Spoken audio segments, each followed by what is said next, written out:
Maître Philippe Ferbist, conseiller juridique de l'UCI, bonjour. Bonjour. Maître Ferbist, le TAS vient de débouter la British Olympic Association dans sa stratégie, dans ses critères de sélection des athlètes olympiques. Ce qui signifie qu'on ne pourra pas appliquer la sanction à vie, l'exclusion à vie des Jeux pour un athlète qui aurait commis des infractions du règlement anti-dopage. De par votre expérience très approfondie dans le monde de la loi sportive notamment, quelle est votre première réaction face à cette décision? Eh bien, je crois que pour les juristes du sport, cette décision n'est pas une surprise.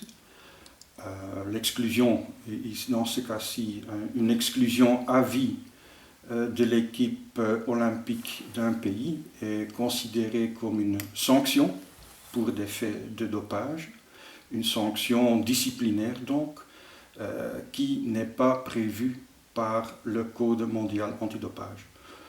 Comme les autres organisations, le Comité olympique britannique s'est engagé à respecter le Code et doit donc se limiter à imposer des sanctions qui sont prévues par ce Code.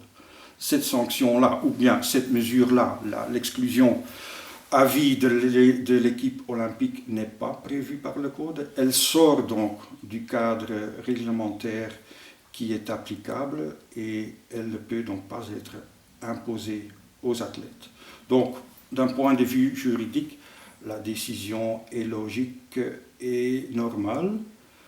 Je dis du point de vue juridique parce que ça n'exclut pas qu'on peut accorder de la valeur sur le plan éthique ou sur le plan politique à cette règle du Comité olympique britannique. Seulement, la base légale pour l'appliquer fait défaut parce qu'elle n'est pas prévue par le Code mondial antidopage. Maître Ferbist, on se souviendra qu'il y a quelques années déjà, les règlements de l'UCI en vigueur avant la définition, l'introduction du Code mondial prévoyaient la possibilité d'exclure un athlète d'un événement spécifique, mais déjà à cette époque, le TAS avait refusé l'application de cette norme.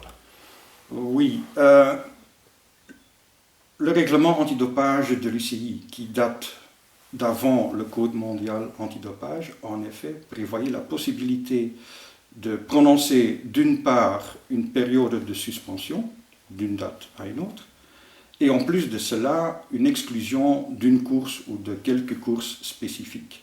Donc ça permettait notamment d'exclure un coureur qui venait de rentrer de sa suspension des premiers championnats du monde ou des premiers Jeux olympiques. C'est exactement ça, la règle d'Osaka du CIO, qui également a été condamnée par le TAS.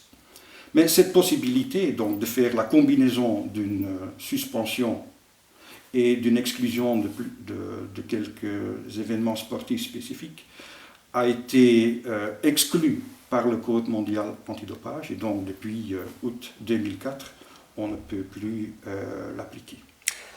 Suite à cette décision du TAS, même quelques athlètes ont manifesté leur déception pour les conséquences que cette décision justement va engendrer. Est-ce que vous croyez que cette même décision pourrait ou pourra affecter la globalité des stratégies de la lutte contre le dopage?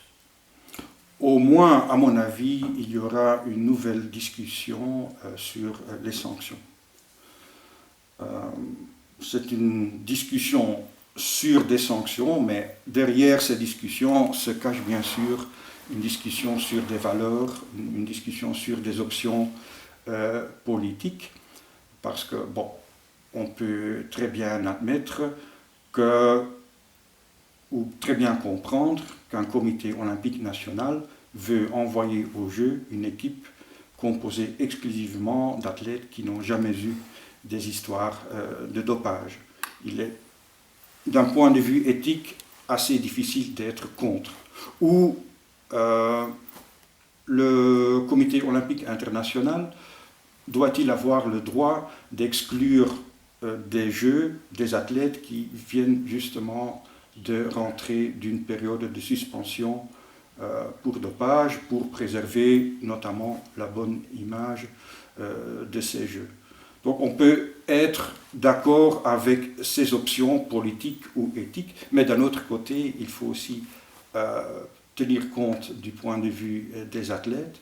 Un athlète qui a déjà subi une suspension de 2 ans, peut-il en plus encore être exclu d'une ou plusieurs éditions des Jeux Olympiques qui normalement sont le sommet de sa carrière sportive. Donc l'exclusion des Jeux Olympiques doit donc également être considérée comme la plus lourde des sanctions pour dopage. Et là se pose la question de la proportionnalité des sanctions. Une suspension de 2 ans plus exclusion des Jeux Olympiques, est-ce que c'est encore une sanction proportionnelle pour une violation de dopage? Donc là, c'est quand même un débat fondamental qui certainement va encore engendrer beaucoup de discussions. Une question de fond donc qui reste complètement ouverte. Merci, Maître Philippe Verbist. Merci à vous.